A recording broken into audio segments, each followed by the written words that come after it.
Krishna Kumar madam, నమస్తే madam. నమస్తే. మీరు చెప్పండి, ప్రధానంగా అయితే చూస్తూ ఉన్నా ఈ మధ్యకాలంలో అమ్మాయిల మీద అఘాయిత్యాలు పెరుగుతూ ఉన్నాయి. వాళ్ళకి సెక్యూరిటీ పెంచేటువంటి ఎన్నో పాలసీలు కావచ్చు, లేకపోతే ఎన్నో కఠినమైనటువంటి నిబంధనలు గవర్నమెంట్స్ అన్ని ఏ గవర్నమెంట్ ఉన్నా కూడా తీసుకొచ్చి ప్లాన్ చేస్తూ ఉన్నారు. But at the same time ఇవి రిపీట్ అవుతూ ఉన్నాయి. అంటే లోపము ఎక్కడ ఉంది? గవర్నమెంట్ దగ్గర లోపం ఉందా, లేకపోతే సమాజంలో అవేర్నెస్ క్రియేట్ చేయలేక జరుగుతున్నటువంటి పరిణామాలు అనుకోవచ్చా, లేకపోతే శిక్షించేటువంటి శిక్షలు కఠినంగా లేకపోవడం అంటారా? చట్టాలు బాగున్నాయండి. ఈ చట్టాలను ఇంప్లిమెంట్ చేసేది ఎవరు, చేపించేది ఎవరు? పోలీసులు చేయాలి, ప్రభుత్వం చేయించాలి. అలాగే అక్కడి నుంచి కోర్టుకు వెళ్ళిన తర్వాత జడ్జీలు బాధ్యతాయుతంగా మాట్లాడాలి. ఈ మధ్యకాలంలో జడ్జీలు కూడా ఇష్టారీతిని మాట్లాడుతున్నారు.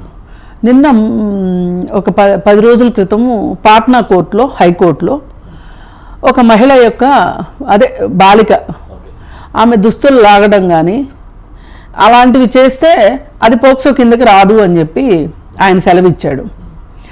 ఇవాళ బట్టలు లాగుతారు, మనల్ని ఎవరు అడిగేవాళ్ళు లేరు అంటే రేపొద్దున ఇంకోటి చేస్తారు. కానీ ఇది పెద్ద శిక్షార్హం కాదు అని చెప్పటాన్ని సుప్రీంకోర్టు తప్పుపట్టింది. ఈరోజు క్లియర్ కట్గా ఇచ్చింది. ఒకప్పుడు అత్యాచారానికి డెఫినేషన్ వేరు, ఇప్పుడు అత్యాచారానికి డెఫినేషన్ వేరు. ఒక 15 సంవత్సరాల క్రితం వచ్చిన ఒక జడ్జిమెంట్లో వచ్చిన మార్పు వల్ల అత్యాచారానికి డెఫినేషనే మారిపోయింది. కానీ ఇప్పుడు ఈ పాట్నా ఆయన ఇచ్చిన దాని ప్రకారం చూస్తే ఆయన ఎక్కడో పాత రోజుల్లోది ఇచ్చినట్టున్నాడు. ఇలాంటి ఒక నేరస్తులకి, నేర మనస్తత్వం ఉన్న వాళ్ళకి ధైర్యాన్ని ఇచ్చేలాగానో ఒత్తాసు పలికేలాగానో మన వ్యాఖ్యలు ఉన్నాయి అనుకోండి, ఒళ్ళు దగ్గర పెట్టుకోకుండా మాట్లాడారనుకోండి, ఏమవుతుంది? ఒక రాంగ్ సిగ్నల్స్ వెళ్ళవు సొసైటీలోకి. ఆ రాంగ్ సిగ్నల్స్ వెళ్ళడము కూడా ఇవి పెరగడానికి కారణం. అలాగే పోలీస్ స్టేషన్కి అంటే చట్టం దృష్టికి, ఒక కానిస్టేబుల్ దృష్టికి వచ్చినా సరే, నేరం చాలా చిన్నదైనా సరే దానిని కాస్త సమగ్రంగా ఆలోచించాల్సిన అవసరం ఉంది. ఇప్పుడు ఎవ్వరూ కూడా అండి హఠాత్తుగా రేపిస్ట్గా పుట్టరండి. ఎవ్వరూ పుట్టుకతో నేరస్తులు కాదు, చిన్న చిన్నవి చేస్తారు.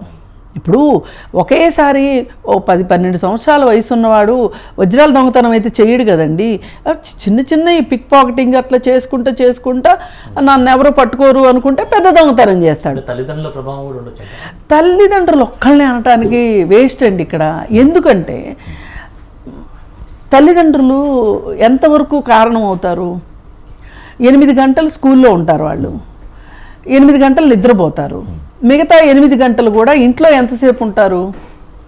పైగా ఇప్పుడు టీవీ చూడడం ఎక్కువైపోయింది. అసలు ఒక తల్లి, ఒక తండ్రి, పిల్లలు కూర్చుని మాట్లాడుకోవటము లేదు అనుకుంటే, పెద్దవాళ్ళు ఉంటే ఇంట్లో వాళ్ళు మాట్లాడుకోవటము అనేది లేదు.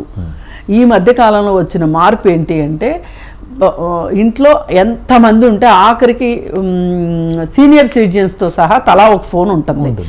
ఈ కరోనా పుణ్యమా అంట స్టూడెంట్స్కి కూడా ఫోన్లు వచ్చేసినాయి. ఎవరి ఫోన్లో వాళ్ళు బిజీగా ఉంటున్నారు. ఎవరి ఫోన్లో ఎవరు ఏం చూస్తున్నారో గమనింపు లేదు. ఇప్పుడు చైన్ లాక్ పెట్టచ్చు కదా అంటారు.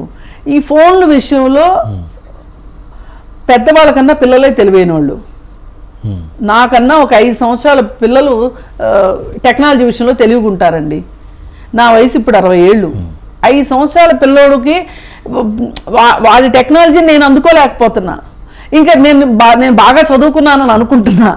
నాకే ఇలా ఉంటే ఇప్పుడు పని పాటలు చేసుకునే వాళ్ళ ఇళ్లలో పిల్లలు వాళ్ళకి అసలు వాళ్ళ తల్లిదండ్రులకి ఫోన్లో ఏమైనా సమస్యలు వస్తే కూడా వీళ్ళ చేతికే ఇస్తారు. వీళ్ళు చాలా హీరోలాగా ఫీల్ అయిపోతుంటారు. అందుకని ఏంటంటే ఈ టెక్నాలజీ ఏదైతే ఈ సోషల్ మీడియా ఇన్ఫ్లుయెన్స్ మనుషులు తీరిక లేకపోవటం ఒకటే కాదు, బుర్రలు కూడా కలుషితం అయిపోయినాయి. ఈ పరిస్థితుల్లో తల్లిదండ్రులను ఎంతవరకు మనం తప్పు పట్టగలుగుతాము? పోనీ బయట వ్యవహారాలు బాగున్నాయా, పోనీ తల్లిదండ్రులే సరిగా లేరు, మిగతా అన్ని బాగున్నాయి అనుకోవటానికి లేదు. మరి మన ఇంట్లో వచ్చే ఓటీటీలు, ఏ ఓటీటీ అయినా చూడండి మీరు, అక్కడ సెక్స్, బ్లడ్, ఎక్కువ ప్రాధాన్యత ఇస్తాం, గన్స్, ఇంతే కదా. మొన్న నేను యానిమల్ సినిమాని వ్యతిరేకిస్తా మాట్లాడితే ఏంటి ఇంత ఇంత వ్యతిరేకిస్తుంది అంటే ఇప్పుడు అది ఎట్లా తయారు చేశారంటే చివరికి ఆ డైరెక్టర్కి నాకు ఏదో పర్సనల్గా తగాదాలు ఉన్నలాగా. కానీ మొన్న ఒక పిల్లవాడండి వాళ్ళ అక్కని ఎవరో ఏడిపిస్తున్నారని చెప్పి 3 హత్య చేశాడు. అది యానిమల్ సినిమాలో అదే ఉన్నది. ఇట్లాంటివి అసలు మీరు చూపించొద్దు. పిల్లల మనసుల్లో ఇట్లాంటి ఒక చెడు ప్రభావం వస్తుంది. పిల్లలతోనే చేపిస్తే పిల్లలు తొందరగా దానికి కనెక్ట్ అవుతారు.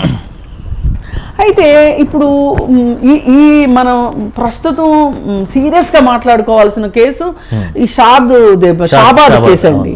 ఈ షాబాద్ కేసు ఈ విధంగా జరగడానికి కారణము మొత్తంగా నిందితుడిది ఎంత బాధ్యత ఉందో, నిందితుడు ఎంతవరకు నిందితుడో పోలీసు కూడా అంతే బాధ్యత వహించాలి ఇక్కడ ఈ కేసులో మట్టుకు. అసలు పోలీసులు అంత నిష్క్రియాపరత్వం ఏంటి ఆ పోలీసులకు? అసలు పోక్సో చట్టం అనేది ఒకటి ఉన్నది. పోక్సో చట్టం ప్రకారం పోక్సో చట్టాన్ని ఎందుకు పెట్టలేదు ఒకటి. రెండోది అసలు బాలికతో వీళ్ళు మాట్లాడలా. ఆ 17 ఏళ్ల అమ్మాయితోటి పోలీసులు మాట్లాడలా. పోలీసులు కానీ మాట్లాడి ఉంటే ఏ విధంగా ఇబ్బంది పెట్టాడు, ఏ విధంగా వేధించాడు అనేది తెలిస్తే వీళ్ళు సెక్షన్స్ ఎంత డబ్బులు తిన్నా గానీ బాబోయ్ ఇది మా వల్ల అయ్యే కేసు అని చేతులన్నా ఎత్తేసేవాళ్ళు, లేదంటే బలమైన సెక్షన్స్ అన్నా పెట్టేవాళ్ళు. అసలు ఇవన్నీ కూడా కాదండి. పోక్సో కేసు వ్యవహారం ఏదైనా సరే మైనర్ చిల్డ్రన్ వచ్చిన కేసుని స్థానిక పోలీస్ స్టేషన్లో మీరు కేసు కట్టడానికి వీల్లేదు అని చెప్పి సివి ఆనంద్ గారే చెప్పారు. మీరు పైకి పంపించాలి అని చెప్పారు. పైగా ఇక్కడ 17 సంవత్సరాలు ఆ బాలికకి, ఆ 17 సంవత్సరాల బాలిక ఆ అమ్మాయిని చదువు కూడా మానిపించారండి. ఇట్లాంటి వెధవల వల్ల ఎంతో మంది ఆడపిల్లలు చదువు మధ్యలో ఆపాల్సి వస్తుంది. ఇప్పుడు తల్లిదండ్రులకు ఏమనిపిస్తుంది, పక్కన ఆ పిల్లకి తండ్రి లేడు. ఆ తల్లి ఏమనుకుంటుంది, నేను ఎంత బాధ్యతగా పెంచాలి ఈ పిల్లని, తండ్రి కూడా లేడు. ఈ పిల్ల ఏదైనా పొరపాటు ఏదైనా జరిగితే గనక తల్లి పెంపకం ఇలా ఉంది, తండ్రి ఉంటే ఇలా జరిగేది కాదని మాట్లాడేస్తారు ఇమ్మీడియట్గా. అందుకని వాళ్ళు చదువు మానిపించి ఎగ్జామ్ రాయించడానికి తీసుకొస్తా ఉంటే అక్కడ కూడా వీడు చేయబట్టి లాగేంత పని చేశాడు అని అంటే అసలు దీన్ని ఎందుకు సీరియస్గా తీసుకోలేదు? అసలు పైగా బెయిల్ ఇస్తారు అని తెలిసినప్పుడు ఆ అమ్మాయి కుటుంబ సభ్యులు వ్యతిరేకిస్తే దాన్ని ఎందుకు సీరియస్గా తీసుకోలేదు?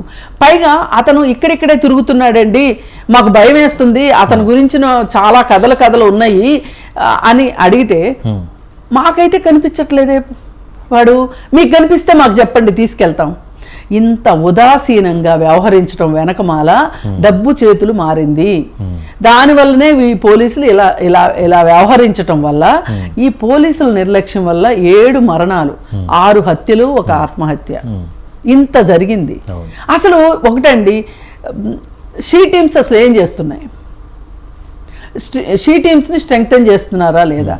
అసలు ఈ పోలీసులకు బుద్ధి జ్ఞానం ఉండుంటే గనక ఈ కేసును షీ టీమ్స్కో ఉమెన్ ప్రొటెక్షన్ సెల్కో భరోసా సెంటర్కో పంపి ఉండాల్సింది.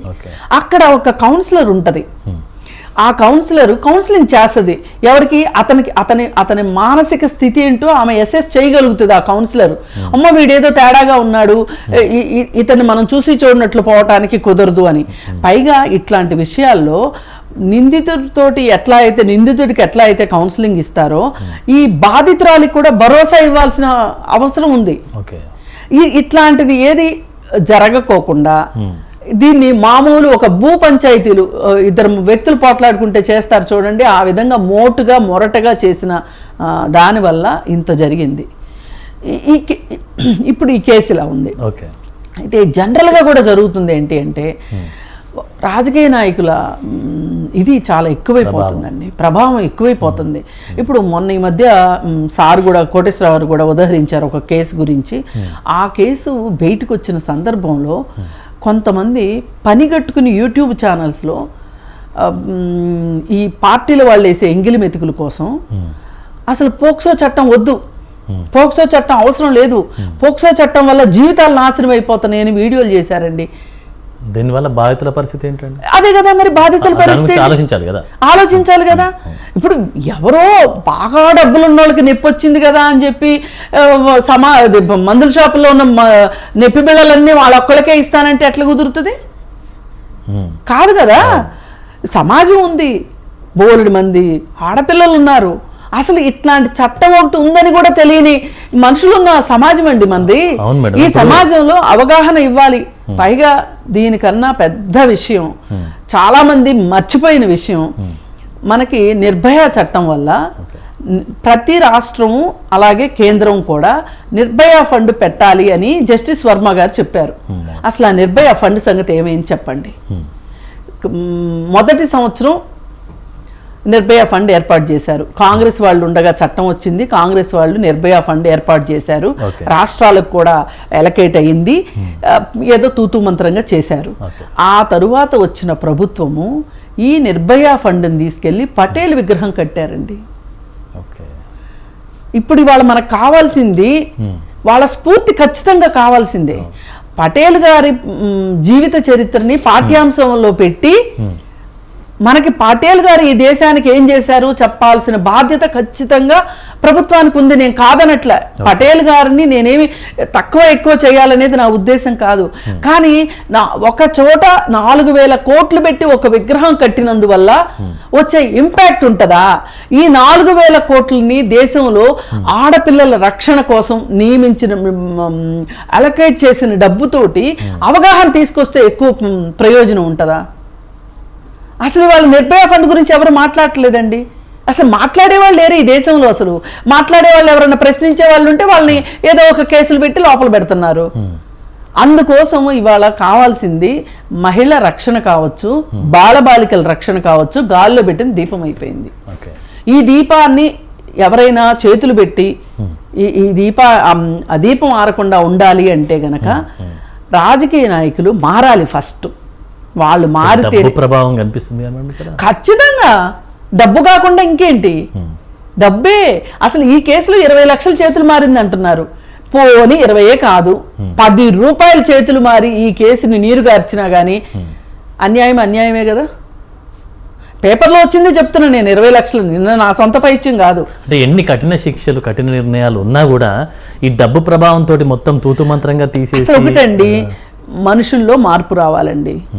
ఒకటి, అసలు ఈ దేశంలో ఎందుకు ఆడపిల్లల పట్ల ఇంత అన్యాయాలు అకృత్యాలు జరుగుతున్నాయి అనే దానికి జస్టిస్ వర్మ గారు ఒక మంచి థియరీ చెప్పారు. ఏంటి అంటే ఇక్కడ జెండర్ డిస్క్రిమినేషన్ ఎక్కువ ఉంది, జెండర్ ఈక్వాలిటీ లేదు, జెండర్ బయాస్ ఉంది, జెండర్ గ్యాప్ ఎక్కువగా ఉంది. అసలు ఈ జెండర్ గ్యాప్ వల్లే చాలా వరకు మహిళ అంటే నా వస్తువు, నా సంతోషం కోసం నేను ఆరాధించే దేవుడు ఈ మహిళను పుట్టించాడు, కేవలం నా సంతోషం కోసమే. ఇప్పుడు సినిమాలు అలాగే చూపిస్తున్నాయి కదా, అలాగే మనుషులు కూడా అలాగే అనుకుంటున్నారు. దీన్ని మార్చకపోతే, మనము ఈ భావజాలాన్ని మార్చకపోతే ఇలాగే జరుగుతూ ఉంటాయి. వీటిని అరికట్టడం ఎవరి వల్ల కాదు. అందుకని మనకి అవగాహన చాలా ముఖ్యం. ఇందాక రాహుల్ చెప్పారు, 9th క్లాస్ టెక్స్ట్ బుక్లో, సోషల్ టెక్స్ట్ బుక్లో బాల్య వివాహాలకి సంబంధించిన ఒక లెసన్ ఉంది. ఆ లెసన్లో ఒక టోల్ ఫ్రీ నెంబర్ ఉంది. ఆ టోల్ ఫ్రీ నెంబర్ ఎవరిది అంటే భూమిక హెల్ప్ లైన్ వాళ్ళది. అయితే అది ఉండటం వల్ల 9th క్లాసులోనే దాదాపు 15 సంవత్సరాలు వయసు, 14-15 సంవత్సరాల వయసు.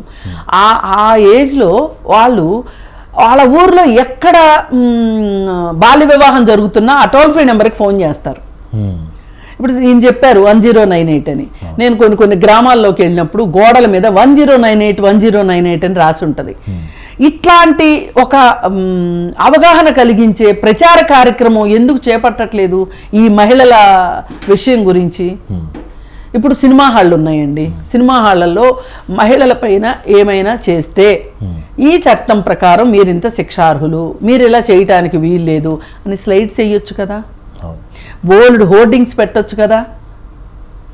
ఇవన్నీ అవగాహన తీసుకొచ్చేదానికి దానిలో భాగమే. ఇప్పుడు నిర్భయ చట్టంలో ఫండ్ని ఇట్లాంటి వాటికి వాడారనుకోండి, ఇప్పుడు నిన్నటి వరకు అవేర్నెస్, ఇప్పుడు పబ్లిక్ ప్లేస్లో సిగరెట్ తాగకూడదు అని రూల్ పెట్టారండి. ఒకప్పుడు లేదు ఈ రూలు.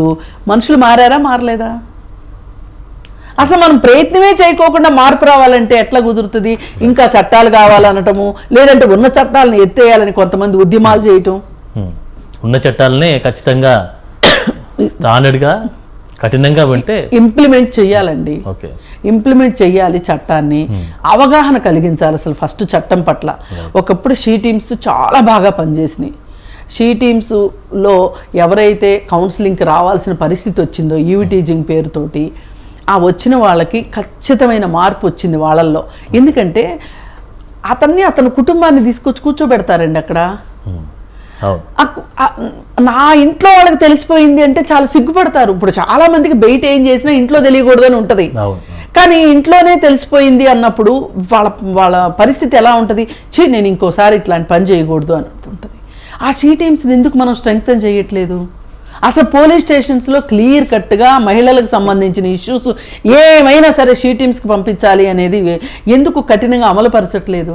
ఓకే, ఇదే అందుకే నేనేం చెప్తున్నానంటే మొత్తంగా గుండుగుత్తుగా తీసుకెళ్లి ప్రభుత్వ వైఫల్యం అని మాట్లాడటం నాకు ఇష్టం లేదు.